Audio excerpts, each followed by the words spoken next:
할렐루야. 말씀을 깨닫는 지혜와 응답받는 기도의 은총이 우리에게 넘치게 될 줄로 믿습니다.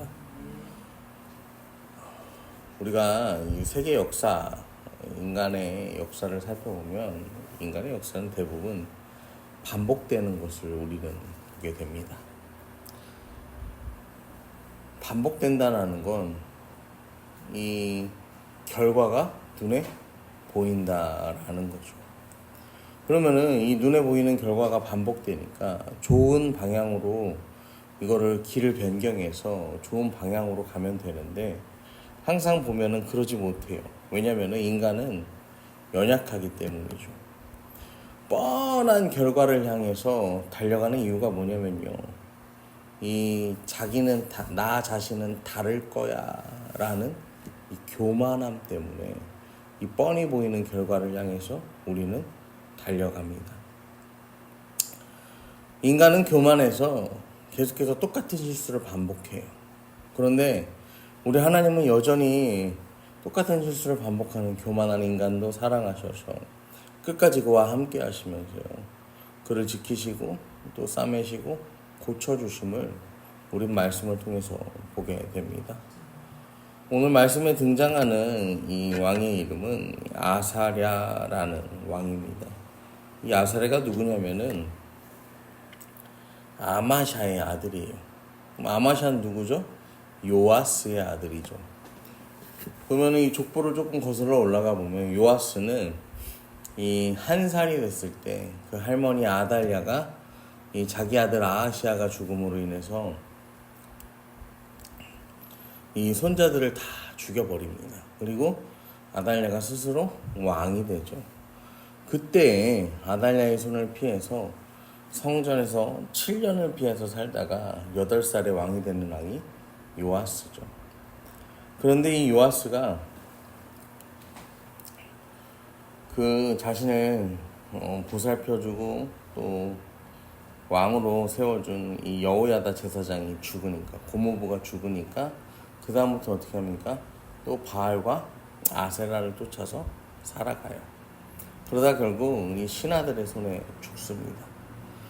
신하들의 손에 죽는데 그 신하들의 손에 죽은 요아스가 그렇게 죽었는데 이 신하들이 여기서 역성혁명을 일으키는 게 아니라 누구를?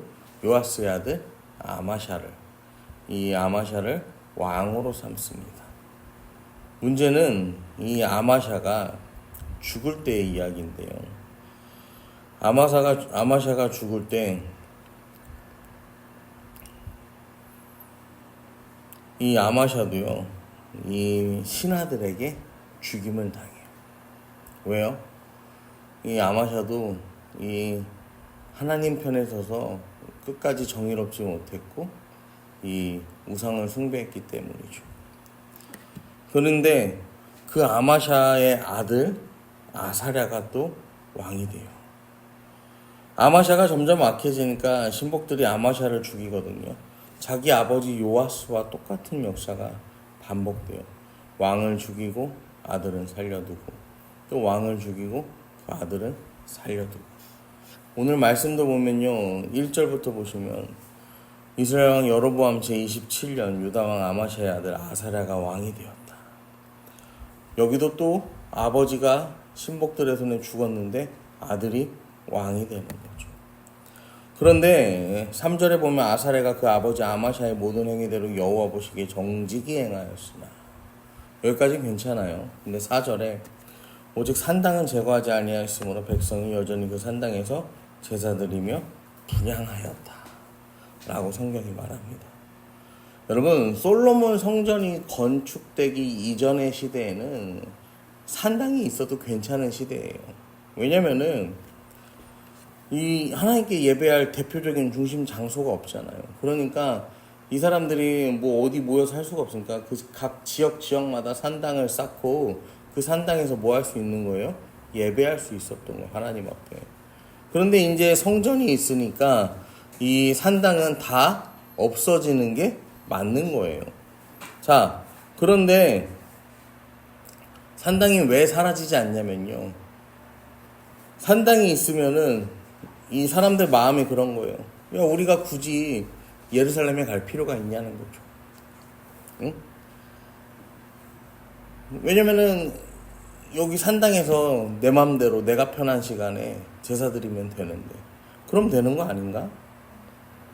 여러분, 그런데요, 제가 말씀드린 것처럼 교회 안 가도 되는 것과 교회 못 가는 거, 이건 다른 거예요. 여러분, 틀린 것과 비슷하지만 다른 것 중에 죄송합니다. 이 여로보암의 길이 왜 나쁘냐면은, 여로보암의 길이 왜 나쁘냐고 했어요. 여로보암은 틀린 거를 백성들에게 전하는 게 아니라, 그러니까 아예 다른 이단을 전하는 게 아니라 뭐였어요? 비슷한 이 사이비잖아요. 그러니까 이 틀린 것과 틀린 것보다 더 나쁜 게 뭐예요? 비슷하지만 다른 거라는 걸 우리가 말씀을 통해서 봤잖아요. 내 마음대로, 내 뜻대로, 내 시간대로 산당 가서 하나님께 예배한다? 그럼 이건 뭐예요? 여러분, 예배는 우리가 하나님 앞에서 어떻게 예배하느냐가 중요한 거지, 내 입장에서, 내 생각에서요, 예배하는 건 중요하지 않아요. 이게 바알 종교와 다를 바가 없어요.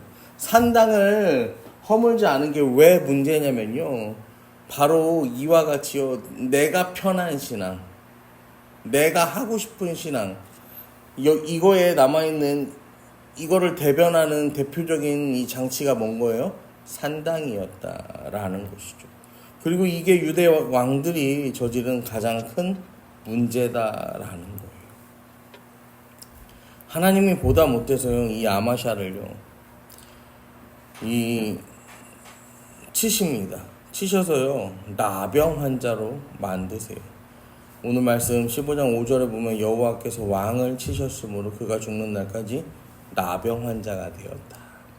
여러분, 성경에서요, 이 나병 환자가 된 왕의 이름 혹시 기억나세요? 이게 우시아라는 이름을 들어보셨을 거예요. 여러분, 우시아가 역대하 26장에 나오는데, 이 우시아가 누구냐면요, 우시아는요, 아마샤의 또 다른 이름입니다. 그러니까 같은 사람이에요. 아사랴, 똑같은 이름인데, 우시아가 누구죠? 죄송합니다. 우시아는 아사랴 왕, 아사랴. 근데요, 여러분 보세요. 역대하 26장에 보면요,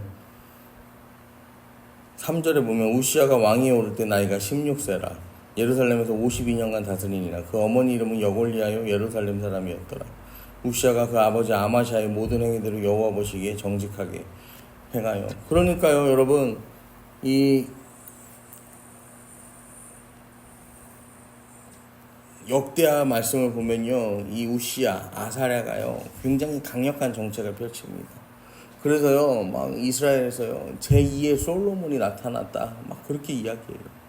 그런데 역대하 26장 16절 말씀을 보면요, 그가 강성하여짐에 그 마음이 교만하여 악을 행하여 그 하나님 여호와께 범죄하되 곧 여호와 성전에 들어가서 향단에 분향하려 한지라. 하나님 은혜로 이 왕이 강성해지니까 뭐 했다는 거예요? 교만해졌다라는 거예요. 성전에 들어가서 향단에 분향하려고요. 이 성전에 들어가서 분향한다는 건 누가 할 일인 거예요? 제사장이 할 일이에요. 근데 그거를 누가 하겠다는 거예요? 왕이 하겠다라는 거예요. 여러분, 제사장 역할을 왜 자기가 하려고 했을까요? 이 왕이 뭘 잘못했다고 했어요? 산당을 없애지 않았다고 했잖아요. 자기 맘대로 예배하는 게요, 나 편한 대로 예배하는 게 몸에 배어 있었던 거예요. 그러니까 그냥 예루살렘 성전에서도 제사장 그거 오건 말건 뭔 상관이야, 이게 아무나 하면 되는 거 아닌가 하고서요, 분향하려고 했다라는 거예요. 그래서 17절에 역대하 26장 17절에 보면 제사장 아사랴가 여호와의 용맹한 제사장 80명을 데리고 뒤를 따라, 제사장이 급히 따라가는 거예요. 그래서 우시아 왕 곁에 서서 그에게 이르되 우시아여, 여호와께 분향하는 일은 왕이 할 바가 아니다. 그러더니 19절에 우시아가 손으로 향로를 잡고 분향하려 하다가 화를 내요. 야, 이거 왜 못하게 하는데, 막 이러고 화를 내는 거죠. 그러다가 그 이마에 나병이 생겼다라고 성경이 말해요. 교만해서 나섰을 때 나병이 생겼다라는 거예요.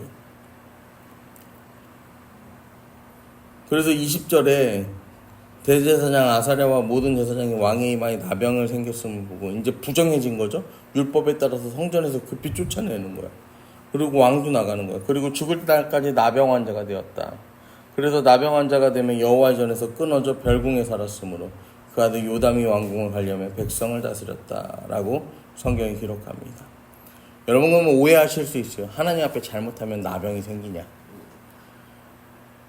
여러분 우리 하나님은 그런 분은 아니죠. 우리가 교만할 때, 하나님을 업신여길 때, 여러분 우리는 이미 나병 환자처럼 이 썩어가는 죄인인 거예요. 교만하게 행하는 그 순간 우린 나병 환자고 우린 죽을 수밖에 없는 인생인 거예요.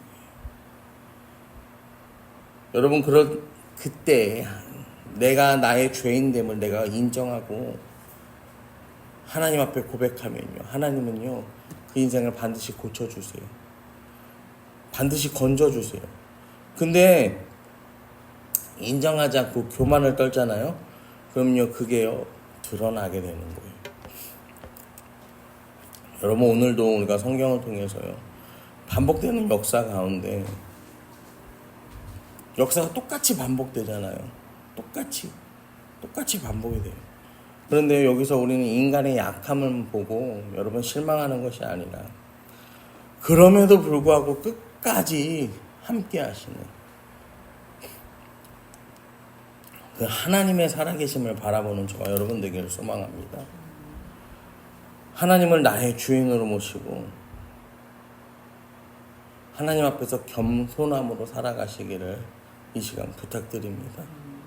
이 죽을 수밖에 없는 죄인, 정말로 교만하고 뻔뻔해서요 이 죄가 반복됨에도 불구하고 나는 아니라고 생각하며 나는 잘할 수 있다라고 생각하며 그 살아가는 우리를 용서하시고 오늘도 하나님께서 꼭 우리를 붙잡아 주시고 그 하나님의 능력으로 서는 이 오늘을 살기를 주님 앞에 간구하는 저와 여러분 되기를 간절히 축원합니다.